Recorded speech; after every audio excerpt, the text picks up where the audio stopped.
नमस्कार, मैं सुशील कुमार कक्षा 11 जीव विज्ञान की लाइव क्लास में आपका स्वागत करता हूं। पिछले वीडियो में मैंने आपको जीवाणुओं में ग्राम स्टेनिंग विधि के बारे में पढ़ाया था। अगला टॉपिक है जीवाणुओं में जनन। जीवाणुओं में जनन वर्दी या कायिक अथवा अलैंगिक जनन होता है। इसमें लैंगिक जनन नहीं होता है। इसमें विपरीत लिंग वाले जीवों की आवश्यकता नहीं होती है। ये अपने समान प्रकार की संतान को जन्म देता है।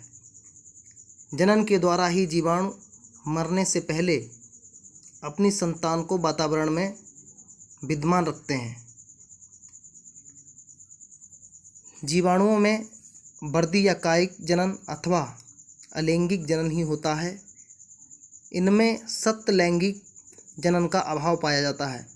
सतलैंगिक का मतलब है नर और मादा वाले विपरीत लिंग की आवश्यकता नहीं होती है। जीवाणुओं में अलैंगिक जनन के द्वारा ही या वर्दी या कायिक जनन के द्वारा ही जनन होता है। इसीलिए जीवाणु अपने ठीक समान प्रकार के ही जीव उत्पन्न करते हैं। नंबर 1 है वर्दी या कायिक जनन। जीवाणु में मुख्य रूप से विखंडन, जिसको हम बाइनरी फिशन अथवा मुकुलन जिसको बडिंग कहते हैं, बडिंग के द्वारा जनन होता है। पहला है विखंडन। ये एक जीवाणु है जिसका बाहरी आवरण सेलवाल है और जो अंदर की ओर एक परत है जिसको प्लाज्मा मेम्ब्रेन कहते हैं। इसमें जेनेटिक मटेरियल डीएनए है।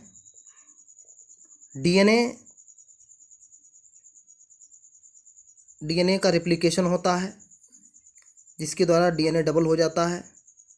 फिर इस कोशिका में संकुचन होने लगता है। जब डीएनए डबल हो जाता है तो अगली प्रोसेस में जीवाणु का डीएनए, जीवाणु की जो सेल होती है उसमें संकुचन होने लगता है और संकुचन के द्वारा ही जीवाणु कोशिका 2 कोशिकाओं में बंट जाती है, जिससे 2 नए जीवाणु का निर्माण होता है। अगली प्रोसेस है मुकुलन, इसको बडिंग कहते हैं। बडिंग के द्वारा भी जीवाणु का निर्माण होता है, जनन होता है। एक जीवाणु कोशिका है जिसका फिर डीएनए रेप्लिकेशन हो रहा है। डीएनए रेप्लिकेशन होने पर डीएनए इसका डबल स्ट्रैंडेड हो जाता है।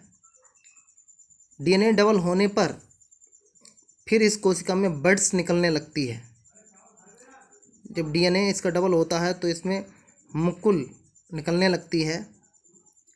आगे चल के मुकुल धीरे धीरे बड़ी होने लगती है और बड़ी होकर के बाद में विखंडित हो जाती है, जिसमें डीएनए बंट जाता है और 2 नई कोशिकाओं का निर्माण, जीवाणु कोशिकाओं का निर्माण हो जाता है। इस तरीके से एक नए जीवाणु का निर्माण हो जाता है। फिर है अलैंगिक जनन। जीवाणु में अलैंगिक जनन की मुख्य विधियां हैं, जिनमें से पहली विधि है अंतःबीजाणु। अंतःबीजाणु के द्वारा भी जीवाणु नई संतान उत्पन्न करते हैं। ये एक प्रकार के प्रतिरोधी जीवाणु हैं जो बैसिलस तथा क्लॉस्ट्रीडियम जीवाणु में अधिकता से बनते हैं। एंडोस्पोर एक जटिल संरचना है। बीजाणु द्वारा अंतःबीजाणु को ही एंडोस्पोर कहते हैं। एंडोस्पोर एक जटिल संरचना है तथा ये प्रतिकूल वातावरण में ही बनते हैं। चाहे कितना भी टेम्परेचर हो, कितनी भी ठंड हो, कुछ भी हो, लेकिन ये अपना प्रतिकूल वातावरण में जनन के द्वारा अपनी संतान को, अपनी संख्या को बढ़ा लेते हैं। फिर है कोनिडिया द्वारा। स्ट्रेप्टोमाइसीज की संरचना तंतु में होती है, फिलामेंटस जिसको कहते हैं। कोनिडिया के द्वारा भी जीवाणुओं में जनन होता है और ये अलैंगिक जनन है। स्ट्रेप्टोमाइसीज की संरचना तंतु में होती है, फिलामेंटस होती है। तंतुओं में अनुप्रस्थ झिल्लियाँ बनने से श्रृंखला में कोनिडिया बनने लगते हैं।